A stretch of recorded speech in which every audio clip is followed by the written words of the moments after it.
microfinance, la journée du bon pied. Avec la balade matinale sur Radio Dina. Avec Canal Box, la fibre qui vous connecte à l'essentiel.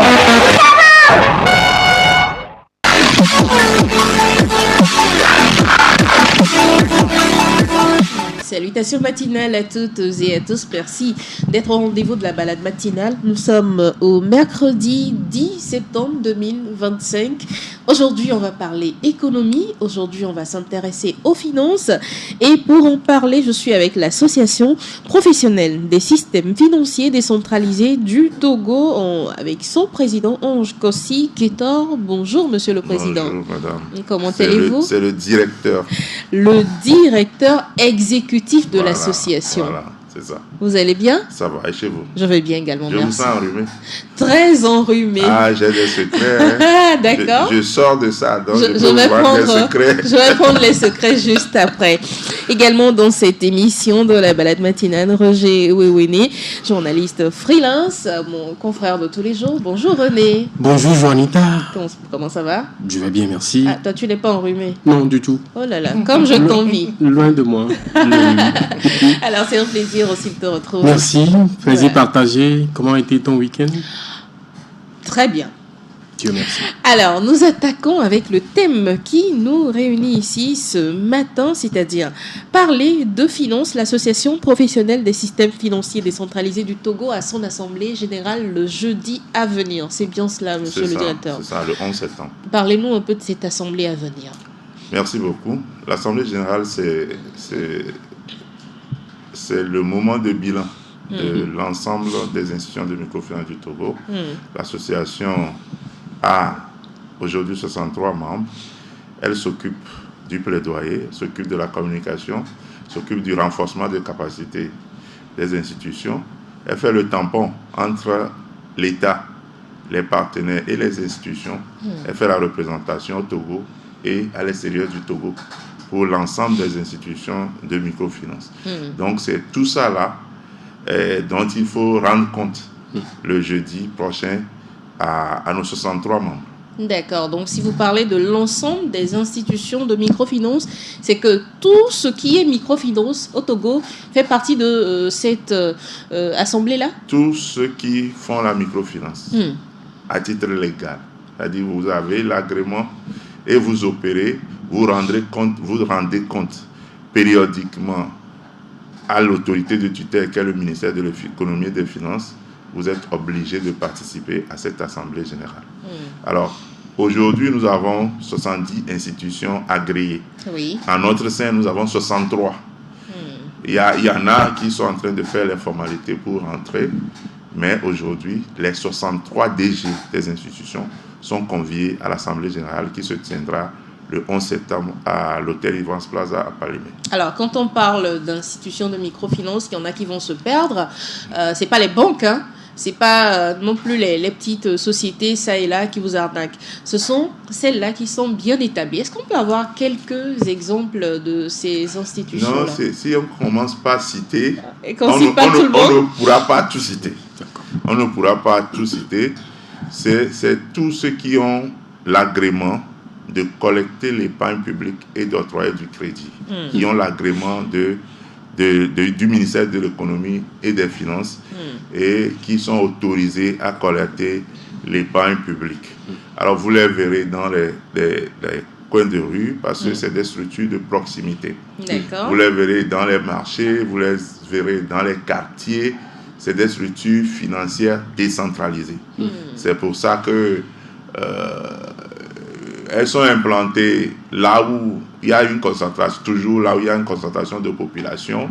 Dans certains pays, vous les verrez même dans les fêtes. Quand il y a fête, mariage, quand il y a regroupement d'hommes quelque part, vous verrez les institutions s'approcher pour proposer des produits d'épargne ou de crédit. Donc, ne nous lançons pas Non. D'accord, on va pas finir, on va faire des je jaloux, c'est comprends. pas bon. Alors, quel est le bien fondé de réunir donc toutes ces microfinances en une association? En quoi est-ce que ça bénéficie à la population et ensuite à ces microfinances elles-mêmes? D'abord, lorsqu'elles adhèrent, la loi dit, la loi de la microfinance en ses articles 23-24, disent qu'il y a une seule association professionnelle dans les 8 pays de l'humanité. Chaque pays, vous avez une seule association professionnelle. C'est déjà, vous avez l'État ou les partenaires ont une seule interface, un seul interlocuteur. Et quand vous sortez, eh bien, vous parlez, c'est une structure unique qui parle c'est légal. Voilà, qui parle de 63 institutions. Et on a la main sur ces structures-là. La main, je ne suis pas péjoratif, on a la main. C'est-à-dire que quand un client se plaint, on sait à qui s'adresser. D'accord. Et le client aussi sait qu'il a un interlocuteur. On reçoit tellement de plaintes, on reçoit tellement de coups de fil pour des conseils. Ah oui? Oui, pour des conseils. Et on a connu des situations dans ce pays qui auraient pu dégénérer si l'association n'était pas là pour informer la population, pour alerter l'opinion sur le danger de telle opération, tel prestataire. Donc, le bien fondé, et pour les institutions, et pour la population, est bien réel. D'accord. Monsieur le directeur, c'est peut-être un constat personnel, mais je pense que vous allez devoir communiquer encore plus, parce qu'il y en a qui ne connaissent pas forcément l'existence de cette association. Je peux me tromper, René? Oui, mais avec une infime... Tu peux te tromper. J'allais dire que l'association, moi, je viens d'entendre parler. Voilà. Donc, il faut communiquer suffisamment sur cette association et dire ce que l'association fait. Je constate que dans cette dire tout à l'heure, que je crois que c'est l'association, même quand il y a des plaintes. Au niveau des clients? Des clients, quand il y a des plaintes, c'est l'association qui règle ces litiges-là.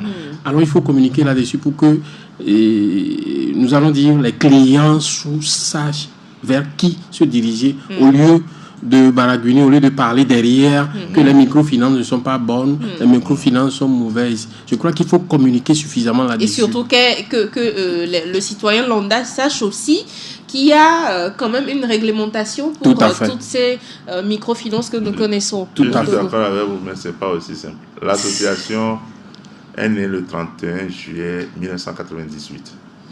Nous avons fêté 25 ans il y a un moment. Nous communiquons. Peut-être que ce n'est pas suffisant. D'accord. Maintenant, comme ça a un volet social, on va s'arranger pour que vous nous offriez des occasions de partage d'informations pour la population. Voilà, c'est parce que ça coûte la communication. Oui. J'allais te permettre que je revienne un peu en arrière. Tout à l'heure, il a parlé de plaintes, que les clients font des plaintes. Est-ce qu'il peut nous toucher du doigt quelques plaintes qui reviennent? Les plaintes qui reviennent souvent, c'est l'accueil. C'est sur l'accueil. C'est sur les conditions des crédits. Oui. Quelqu'un veut se marier. Le mariage, c'est une fête ponctuelle. Alors, on lui donne un crédit de peut-être de 2 ans. Et il finit de faire le mariage. Il se rend compte que ça va continuer. Ou bien le montant qu'il cherche, ce n'est pas ce montant-là qu'on lui a donné. Il n'a pas l'information sur le taux d'intérêt. Quand les gens sont en phase d'une demande de crédit, ils sont pressés. Ils sont prêts à tout. Ils sont pressés et puis les conditions, ils ne posent pas suffisamment de questions sur les conditions. Et c'est quand on finit de bouffer les sous qu'on se rend compte qu'on s'est fait prendre, etc. L'autre plainte, c'est que les gens font des dépôts, ils ne connaissent pas comment l'institution est gérée. C'est pour ça que nous insistons sur la participation aux assemblées générales. D'accord. Vous allez voir qu'en juin, toutes les institutions pratiquement ont fait leur assemblée générale. Et c'est lors de ces assemblées générales-là qu'on vous donne la situation de l'institution. Et si l'institution est bien gérée, vous le saurez. S'il y a des soucis, vous le saurez. Mais les gens font le dépôt et puis disparaissent. J'ai reçu une dame la dernière fois qui a ouvert un compte en 1995. Wow. Depuis 1995, elle ne connaît pas la situation du compte. Quoi? Et j'ai demandé qu'on m'envoie les carnets. Et on a fait les recherches. On a retrouvé les comptes. Mais suivant la réglementation, il y a des dispositions à prendre lorsque le compte traîne. Sur les comptes dormants, l'argent a été renvoyé à la banque centrale. Et il doit faire les formalités pour récupérer. Et elle a un autre compte où on a trouvé les dépôts dessus. Ça, elle peut récupérer. Donc, c'est autant de plaintes qu'on reçoit. On a même reçu des gens sur des civières qui ont fait des dépôts et qui ne savent plus.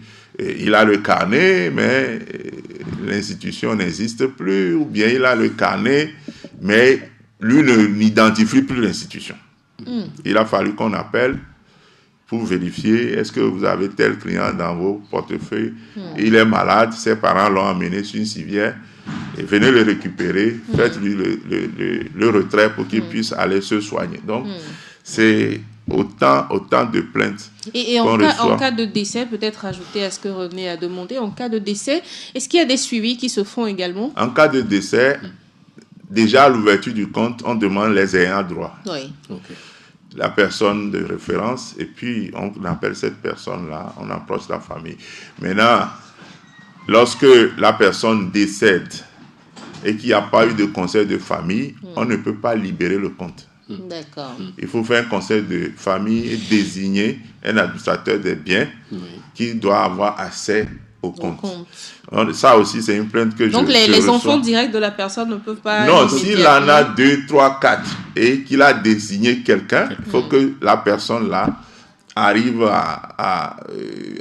et qu'on la désigne comme administrateur des biens et qu'on puisse libérer le compte. Au cas où son enfant direct est mineur. Oui, et l'enfant direct est mineur, mais on doit avoir quand même quelqu'un que toute la famille a désigné pour accéder au compte. Monsieur Keter, vous conviendrez avec moi qu'on aura besoin de vous plus souvent pour donner de ces détails peut-être que le citoyen lambda. Je vous ai découvert. Oui. Mais demandez à Dadele combien d'émissions j'ai commencé les émissions en langue locale avec Dadele en 2007. Et j'étais appuyé par le PNUD dans le temps. On faisait des émissions chaque jeudi avec Dadele, avec Bruno, avec Feu Jacob Ahama. Et en tout cas, on vient de se découvrir. Je suis versé sur les médias. D'accord, alors le jeudi à venir, le thème que vous avez choisi pour votre assemblée générale, c'est l'intelligence artificielle et intelligence émotionnelle. Comment s'en servir pour la croissance des IMF au Togo? Est-ce qu'on peut comprendre mieux ce thème choisi pour l'assemblée? Merci beaucoup. Je sais que vous n'êtes pas trop dans les chiffres, mais moi, les chiffres, c'est mon marigot. D'accord. Alors, les institutions gèrent aujourd'hui plus de 4 500 000 bénéficiaires. 4 500 000 bénéficiaires contre 8 millions de Togolais. Et nous avons en dépôt un peu plus de 400 milliards contre 350 milliards de crédits. Les agents qui travaillent dans le secteur de la microfinance talonnent 8 000 aujourd'hui. 8 000. C'est ceux qui ont des contrats durée déterminée. Je ne compte pas les stagiaires. Et il y a une nouvelle loi qui s'en vient. Ça veut dire que les choses se structurent. Il y a plus d'exigences. Et quand on parle d'exigence, on parle de stress, de pression. Oui. Alors, les premiers responsables sont obligés de travailler sous pression. Il n'y a plus de « je viens à 7 heures, je sors à midi ». Non. C'est à plein temps, on est dedans. 24 heures sur 24, 7 sur 7, on est dedans. Alors, comment préparer les gens à affronter tout ça? Nous sommes dedans. Mais le vent qui vient sera un peu plus violent. Alors, comment on se prépare pour travailler dans cet environnement-là? C'est ça qui nous pousse à aller vers l'intelligence émotionnelle d'abord. D'accord. Maintenant, l'intelligence artificielle, c'est tout ce que nous faisons aujourd'hui. Vous voyez, les collectrices ne font plus, vous ne les verrez plus avec les sacs. Non, elles ont de petites machines. Des TPE. Voilà. Ça va évoluer. TPE, des terminaux de paiement électronique. Okay. Ça va évoluer. Alors, nous parlons de caisse aujourd'hui. Est-ce que demain, ce sera des dames derrière les vitres, toujours des dames derrière les vitres? Aujourd'hui, le client ne vient plus faire la queue.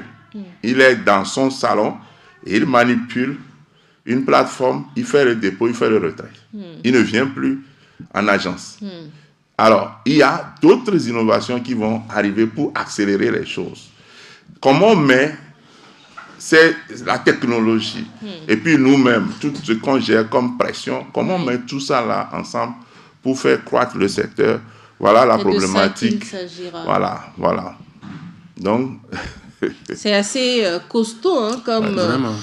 thème à gérer. Ça va être. Est-ce que ça va pouvoir être fait en une journée? C'est la question que je me pose. non, on donne juste l'alerte. La BCAO avait déjà commencé à Dakar le 8 juin passé. Il y avait eu une conférence sous-régionale sur l'intelligence artificielle. D'accord. Nous, on a juste ajouté l'intelligence émotionnelle. Donc, c'est pas fini. Il y aura d'autres initiatives. On a juste prévu une conférence au cours de l'Assemblée générale pour parler de tout ça. Mais on aura d'autres occasions pour sensibiliser les membres. Et c'est important parce que quand nous lisons la loi, la nouvelle loi, c'est beaucoup d'exigences qui s'amènent. Et moi, je prophétise même que il y a des acteurs qui ne pourront pas supporter et qui pourront se ranger sous d'autres. Ah, voilà. C'est possible ça? C'est possible. Vu qu'il ne peut y avoir qu'une seule association. Il ne peut y avoir qu'une seule association. Mais il y a des institutions qui peuvent s'affilier à d'autres. C'est possible. Oui. Si vous trouvez que vous n'avez pas la capacité, vous vous rangez sous une autre institution. Et puis la vie continue. Alors, Monsieur Ketor, j'ai envie de revenir un peu sur la question de l'intelligence émotionnelle. Vous ne voyez pas la façon dont vous avez décrit la chose tout de suite, comme s'il y a une pression, comme vous l'avez dit, quand le personnel travaille comme ça, avec une pression de 7 heures, peut-être à 1 heure, peut-être tardive. Vous parlez bien de pression. Est-ce que la santé ne prendrait pas un coup quand le personnel travaille? Non, je parle des DG, je parle des responsables comme les moi. premiers responsables. On me pose même les questions le 1er janvier. Hein. Tu es à table et puis quelqu'un te pose encore des questions sur le portefeuille de crédit. Oui, la donc question. ça on ne peut pas refuser. Un cadre, ça n'a pas de... C'est pour ça que nous avons des primes. On paie les primes pour qu'est-ce que j'allais dire? C'est un cadre... Pour cet dérangement... un cadre, ça n'a pas de 7h, midi... Non, le cadre, c'est... Non, je parle des cadres. D'accord. Quand je parle de la loi, quand je parle de la gouvernance, ça concerne d'abord les premiers responsables, les directeurs généraux des institutions. Et je dis, il y a une pression, c'est pas pour faire fuir les gens, mais les exigences, il y a tellement de gens. Avant, il y a des institutions qui devaient faire des rapports chaque 3 mois. Mais compte tenu de l'ampleur des opérations aujourd'hui, ces institutions-là sont obligées d'envoyer les informations chaque mois. Alors, la loi dit, on doit inspecter une institution une fois au moins chaque année. Aujourd'hui, il y a des institutions que la commission bancaire contrôle tous les jours. Tous les jours? Tous les jours. C'est-à-dire que ce n'est pas une descente. On ne descend pas, mais on demande les informations quotidiennes. Ok. La commission bancaire, c'est pourquoi est-ce qu'ils font ça? C'est pour sauvegarder les dépôts, ces dépôts. Parce que les institutions doivent préserver l'épargne publique.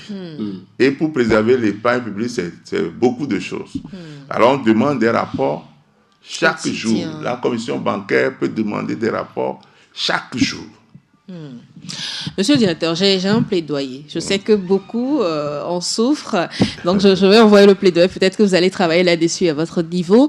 C'est de rendre plus flexibles les crédits dans nos institutions de microfinance, ou encore les taux des crédits. Peut-être si vous pouvez essayer de travailler là-dessus, parce que ça fait tellement peur d'aller vers les microfinances pour faire des prêts quand on voit déjà le taux de remboursement, ou ensuite toutes les conditions qu'il faut réunir par après. Il faut ce papier, il faut ci, il faut ça. C'est tellement compliqué que par après on se dit bon, je laisse tomber. Vous avez été dans une institution il y a combien de temps? La dernière fois que vous êtes parti? Pour un prêt? Oui. Oh, ça remonte quand même. J'ai eu une expérience désagréable, donc j'ai laissé tomber. Une expérience. Ok, je comprends. Les conditions. Vous parlez de taux d'intérêt. Oui. Le taux que vous connaissez, c'est à combien? Je me rappelle. Moi, j'ai eu ce dont je parle, c'était bien avant 2019. C'était bien avant. Alors, la loi fixe le taux du crédit à 24%. C'est la Banque centrale qui a fixé ça. D'accord. Et ça veut dire que le crédit de proximité est plus cher. Qu'est-ce que vous appelez crédit de proximité, s'il vous plaît? Ça veut dire que vous êtes à Torchi. L'argent vient chez vous, collecté. Il collecte et vous récupérez ça. Il y a la sécurité de vos dépôts Oui. qui est là. Oui. OK? On doit le payer. L'institution doit exister. Quel que soit le milieu où vous êtes, on vient chez vous pour collecter. Ça a un coût. Il y a d'autres structures qui sont centralisées chez qui vous devez vous déplacer. Vous devez vous déplacer pour aller chez ces structures-là. Je ne veux pas nommer de structures. Alors, le fait qu'on vienne chez vous, que l'agent vienne une fois, 2 fois, 3 fois par semaine, il vient à moto, il a le carburant, il a son salaire, il a le sac, il a le TPE. Tout ça doit être remboursé quelque part. Tout ça, là, c'est ça qui alourdit, entre griffes, les coûts. Mais, au fur et à mesure, nous-mêmes, est-ce qu'on n'est pas client des institutions? Au fur et à mesure, le taux là était à 27%. Quand moi j'ai commencé à travailler, c'était à 36%. D'accord. En Ça veut dire RDC, que ça a baissé. J'étais en RDC quand? Mais j'ai rencontré 96% dans une agence. Hein? 96%. De quoi? Dans le Bas-Congo, en RDC. Du taux d'intérêt. Du taux d'intérêt? Taux d'intérêt. Oh? Là, c'est chez eux. Ils sont sous une autre réglementation. Et c'est le marché qui régule le taux. Chez nous, les taux sont figés.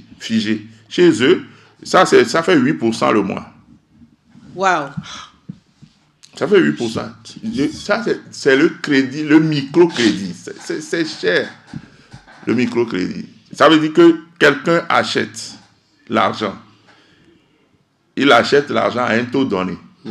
Il vous le revend. C'est ça le microcrédit. Si on prend, même les partenaires sociaux sont autour de 4,5-6%. On vous donne le crédit déjà à 6%. À combien vous le vendez? Wow. Si vous le prenez déjà à 6%. Vous prenez le crédit dans une banque, c'est à 8%. Mais la loi dit qu'il faut rémunérer les dépôts, vos dépôts à 3,5%. Il faut bien travailler pour pouvoir rémunérer le client. Vous déposez 100 000 francs dans une institution. À la fin de l'année, on doit vous reverser 3 500. On doit vous taper 3 500 dessus. De bénéfices. Bon, pas de bénéfices. Ben oui, puisque vous n'avez pas travaillé avec l'argent, mais que vous gagnez des sous. Voilà. Et c'est ça, la Banque centrale nous envoie 2 fois par an les circulaires pour nous rappeler de rémunérer les dépôts des membres à 3,5%. Donc, si on met tout ça ensemble, au départ déjà, l'institution doit au client 3,5%. Au départ. Mais elle doit travailler correctement pour pouvoir trouver. Et vous-même, vous allez crier encore qu'on n'a pas rémunéré les 3%. Ben, heureusement que vous allez m'appeler encore dans une émission. Les dadés là ne me lâchent pas. C'est ça. D'accord. Dit comme ça, je pense donc, que flexible, là, c'est un gros mot. Est-ce que je peux comprendre ce que vous appelez flexible? Flexible, c'est-à-dire, je suis un citoyen lambda, j'ai pas un salaire exorbitant, mais je voudrais quand même me lancer dans une activité. Oui. Et je sais que cette activité est porteuse. Oui. Je viens vers vous, j'établis quand même un plan d'action, je vous explique tout, mais on va me demander peut-être une garantie, il faut soit avoir une maison, je dis rien, ou un terrain, ou encore quelqu'un qui puisse vous cautionner à hauteur de... Madame, oui. Quelqu'un qui demande 10 millions, est-ce que c'est un pauvre? Est-ce que c'est... C'est un pauvre. Est-ce que c'est un pauvre? C'est une question piège ou comment? Non, mais quand quelqu'un demande un crédit de 100 000, oui. On n'a pas très peur. D'accord. Quand il demande 1 million, ça peut encore aller. Quand il demande 5 millions, quand il demande 10 millions. Donc, c'est par rapport au taux? Non, c'est par rapport au risque qu'on a en face. Quelqu'un qui demande 25 millions, mais c'est pas un petit monsieur. D'accord. Maintenant, pour faire les 25 millions, on prend les dépôts des uns pour alimenter les 25 millions. Entre-temps, ceux qui ont fait leur dépôt doivent revenir prendre... Puiser là-dedans. Non, c'est-à-dire qu'on ne bloque pas leur dépôt. Bien Ils sûr. viennent faire leur retrait calmement. Oui. Mais l'institution a risqué en mettant Tous ces fonds-là à votre à la disposition de l'autre. Et il faut prendre des précautions pour qu'au jour où ça tombe, qu'on puisse retomber sur nos pieds. Donc, les titres fonciers, les cautions qu'on demande, c'est juste à titre dissuasif. Si vous savez, le Togolais, ce qu'on appelle terrain, là, c'est cher pour le Togolais. Vous lui prenez son terrain, il va tout faire pour vous rembourser, pour avoir la paix. C'est juste dissuasif. Ce n'est pas ça qui prête le crédit. On n'est pas des agences immobilières. Mais on sait que ailleurs, on prend les bijoux. Dans certains milieux, on prend les bijoux. Même il y a des parties du Cameroun où on vous dit de jurer sur la tombe de... Ça, c'est les débuts du microcrédit.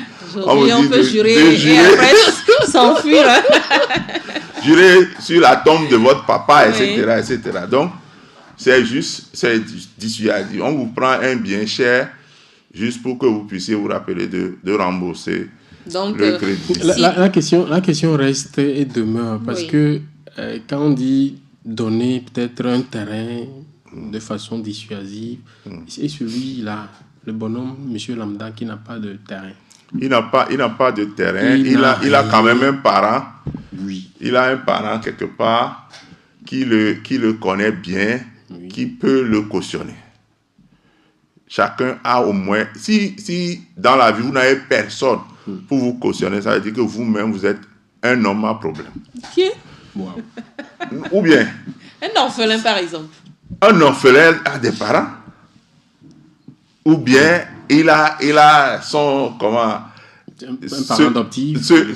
Son parent adoptif est là. Personne n'est seul sur terre ici. Il doit avoir quelqu'un. Bon. Maintenant, si vous voulez en faire un cas d'école, oui, ce cas d'école-là, on le prend, mais on le gère comme une exception. D'accord. Oui. Voilà. Là, c'est mieux. On le gère comme une exception, mais de façon classique, chacun a quelqu'un pour le cautionner. Mais n'oublions pas, il y en a qui viennent, qui disent que vous avez les microfinances, peut-être octroi des prêts à la tête du client. Je m'explique. La tête du client, ce n'est pas monsieur tout le monde. Peut-être une personne, je donne un exemple, une personne en situation de handicap. Là, peut-être l'handicap, je le mets en parenthèse. Peut-être un handicap physique, personne n'a pas ses membres inférieurs ou supérieurs, ou la personne est malentendante, etc. etc. Ces personnes disent qu'elles sont carrément écartées quand il s'agit de faire... Oui, je dis... Vous en avez rencontré? Je peux vous apporter des preuves. Ok. Je suis chargé de communication d'une association des personnes en situation de handicap. Pas plus tard que la semaine dernière, je suis tombé sur un cas comme ça. Et la personne s'est plainte avec... Je n'ai pas compris. J'ai dit, Il faut nous renvoyer ce cas-là. Il n'y a pas de souci. Parce que moi, cette thématique-là, j'ai déjà travaillé avec Handicap International, avec CBM, avec... Qui d'autre? En tout cas, j'ai travaillé avec beaucoup d'organisations qui gèrent les personnes, les PMR, les personnes à motricité réduite, oui. etc. Donc, ça, en tout cas, avec plan Togo, etc.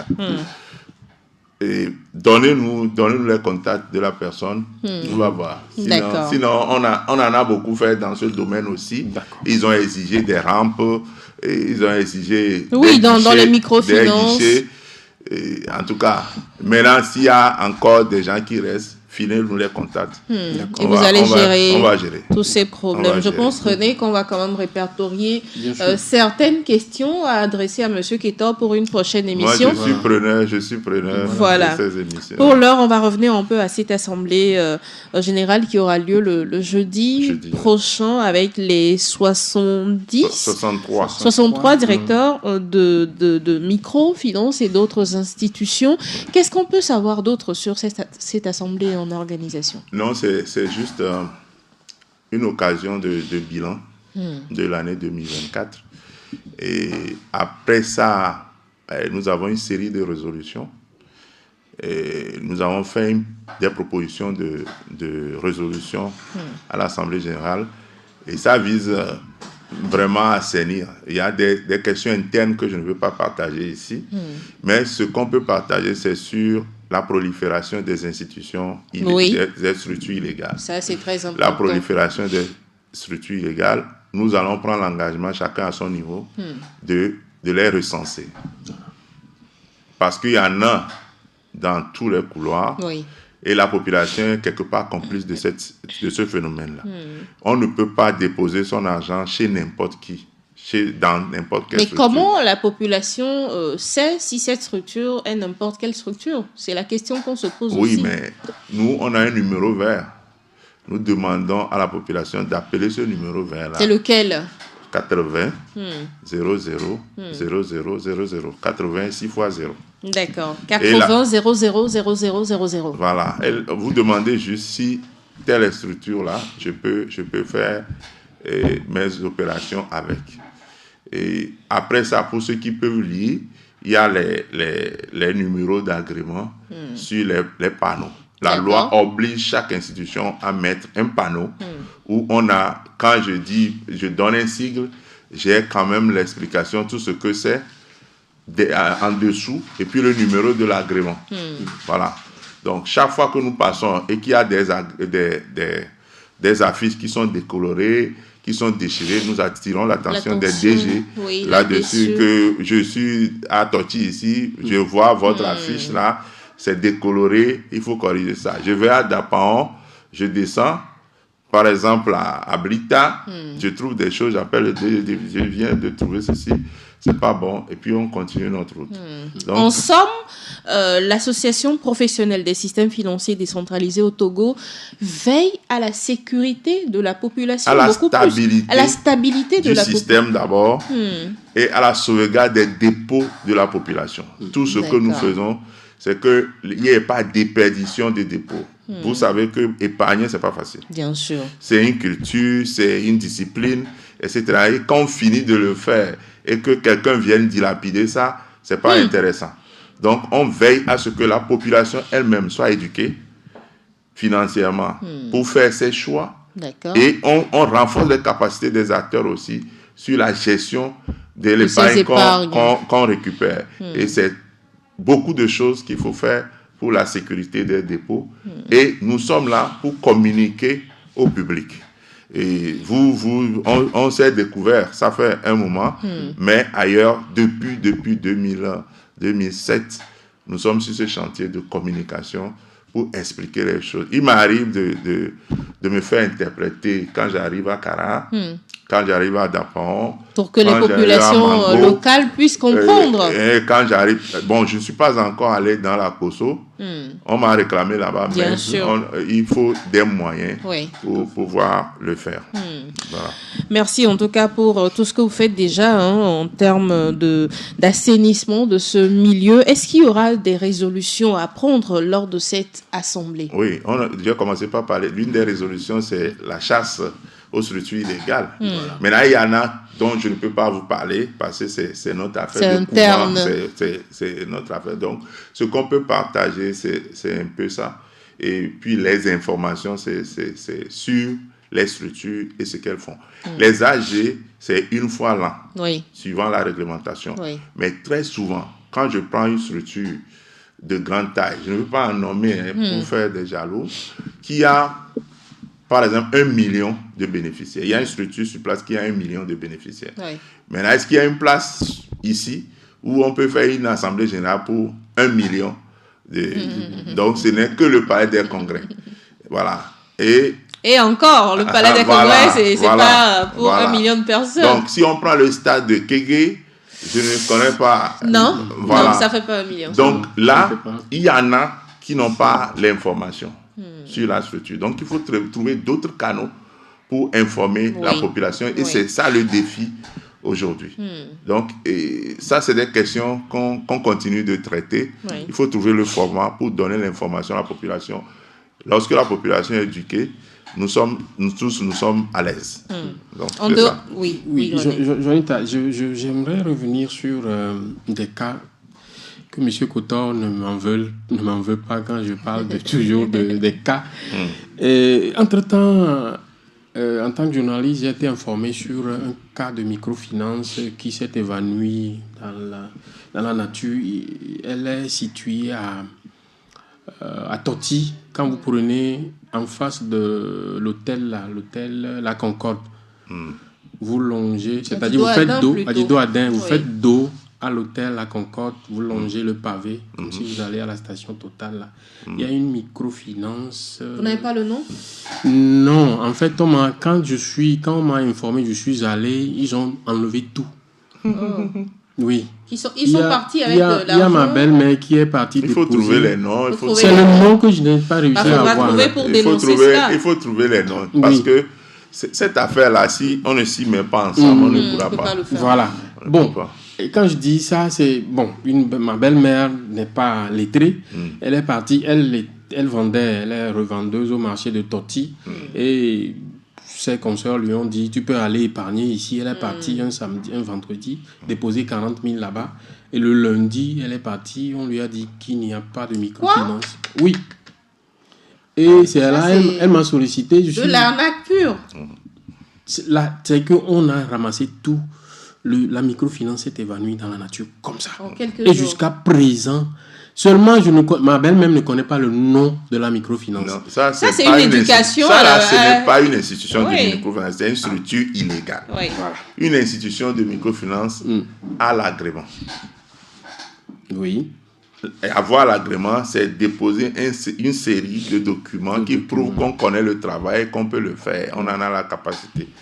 Maintenant, ce que vous appelez institution, nous, ce n'est pas une institution pour nous.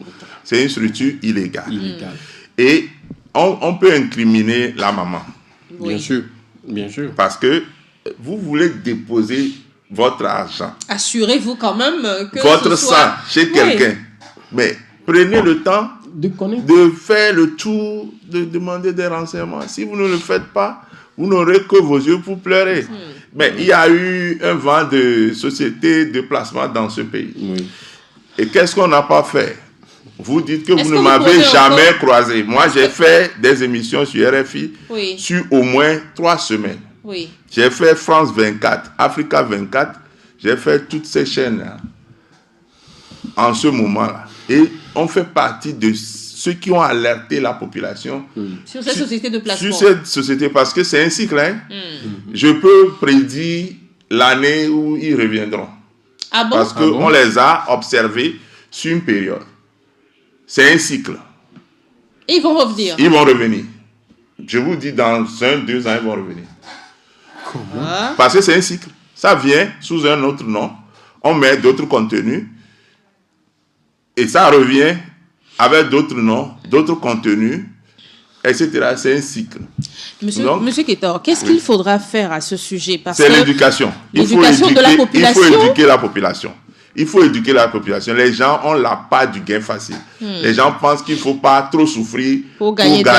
Alors que ça n'existe pas. Il faut travailler pour gagner. Donc, on a fait partie des alerteurs, des premiers alerteurs pour dire à la population. Mais vous ne pouvez pas imaginer tout ce qu'on a essuyé institutionnellement et individuellement dans cette affaire-là. Les gens, nos collègues de la diaspora ont appelé parce que leurs parents veulent faire des placements. On nous a amené les parents au bureau, nous avons fait les simulations ensemble, etc. Ils ont dit qu'ils ont compris, mais quand ils sont partis, ils ont fait les placements. Sur ce sujet, René, je pense quand même que cette éducation dont parle M. Ketor ne suffira pas. Nous avons nos mamans au grand marché qui n'ont pas mis pied à l'école, qui n'ont même pas fait le CP1, mais qui gèrent très bien leurs affaires. Ouais. Alors qu'on me dise qu'on est illettré et donc qu'on s'en va déposer son argent n'importe. D'illettrisme. Je reviens sur ces propos en fait. Donc je pense que ces dames, franchement, doivent se remettre en question et savoir ce qu'elles veulent dans la vie, en fait. Sérieusement. Sérieusement. Sûr, je dirais que c'est peut-être un cas isolé et je crois qu'elle en a pris bonne leçon. C'est ce que je peux dire parce que quand je parle de cette histoire à n'importe qui, quelqu'un qui ne s'y connaît pas en microfinance même me dit mais maman, c'est pas possible. C'est pas possible, c'est pas possible. Vous voyez, elle a été un peu entre guillemets, ignorante. Oui. Et elle a... Sinon, ce n'est pas bien. De ton sang, c'est pas possible. Malheureusement, ça a été fait. Mais moi, je dirais, M. Kétor, il faut associer. Vous parlez sans cesse d'éducation, d'éduquer la population. Vous en faites déjà beaucoup. Mais je vais encore vous demander d'associer, ne soyez pas fatigué d'associer les médias pour faire cette communication-là, pour faire cette éducation-là. Oui, on associe les médias. Mais vous êtes d'accord avec moi que ce n'est pas facile. C'est cher. Et si nous, on avait une subvention de l'État, comme au Sénégal, comme au Bénin, comme en Côte d'Ivoire, je parie qu'on pouvait faire mieux que tous ces pays dont je parle. On n'a jamais eu de subvention. Nous fonctionnons sur nos petits moyens et quelques ressources de l'extérieur. Mais nous aimons ce que nous faisons. C'est pour ça que même sans moyens, on n'est pas fatigué. Déjà. On n'est pas fatigué de le faire. Nous faisons des émissions ici, mais nous faisons traduire ces émissions-là en langue locale, en thème, en kabyé, en moba, pour qu'on fasse la diffusion dans les régions. Donc, faites l'aventure avec nous. Il y a de la matière. Maintenant, qui vont porter la matière?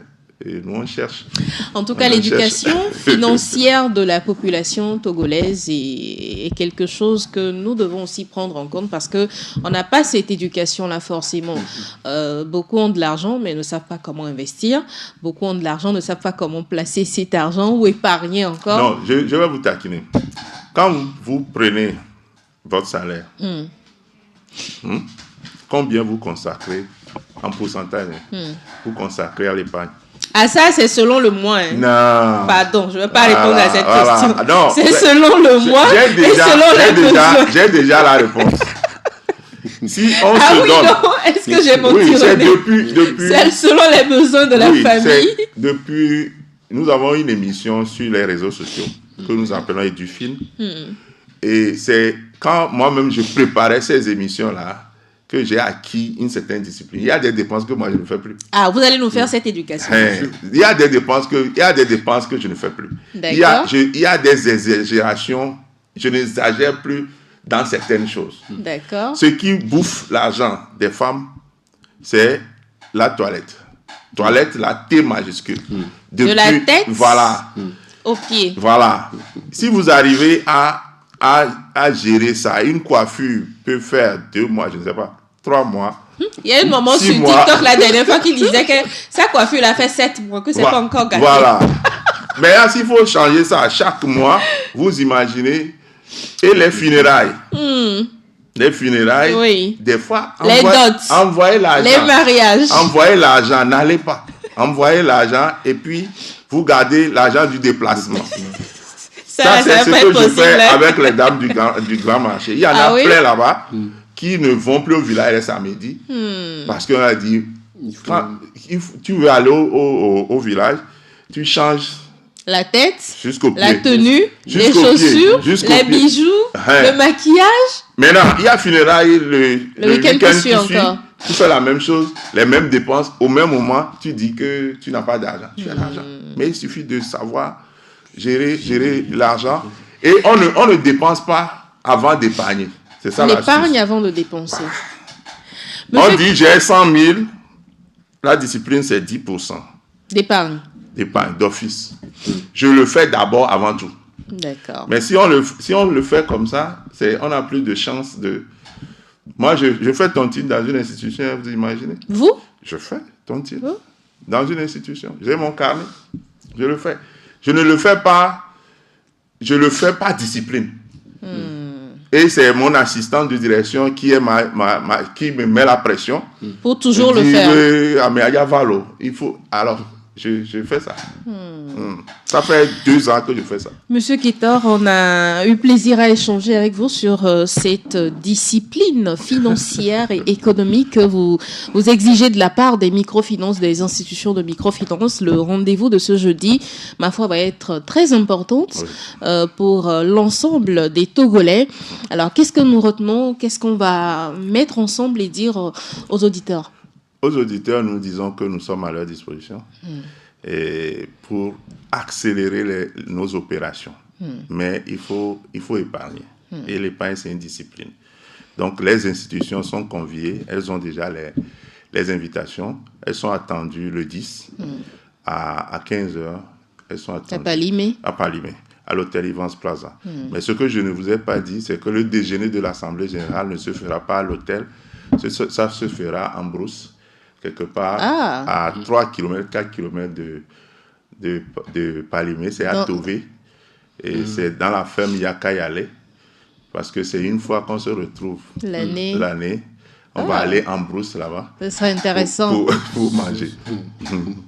Merci, monsieur Kétor Kassibi-On. Je rappelle que vous êtes le directeur exécutif de l'Association professionnelle des systèmes financiers décentralisés du Togo. On aura le retour forcément de cette assemblée. On tiendra les auditeurs informés. Merci également, René, pour la bonne présence. Merci à toi aussi. Merci.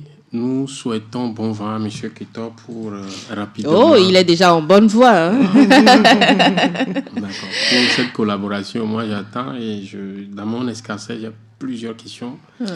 Qui vont revenir pour les prochaines émissions. Oui. De son retour de l'AG, on va voir dans quelle mesure lui proposer des questions pour satisfaire les clients surtout. Effectivement. Merci, je suis Jolita Blavoutri. Je vous retrouve vendredi pour un dernier numéro. D'ici là, portez-vous bien. Bye bye. Vous venez de suivre la balade matinale, votre dose d'énergie et de bonne humeur avec Canal Box, la fibre à toute vitesse.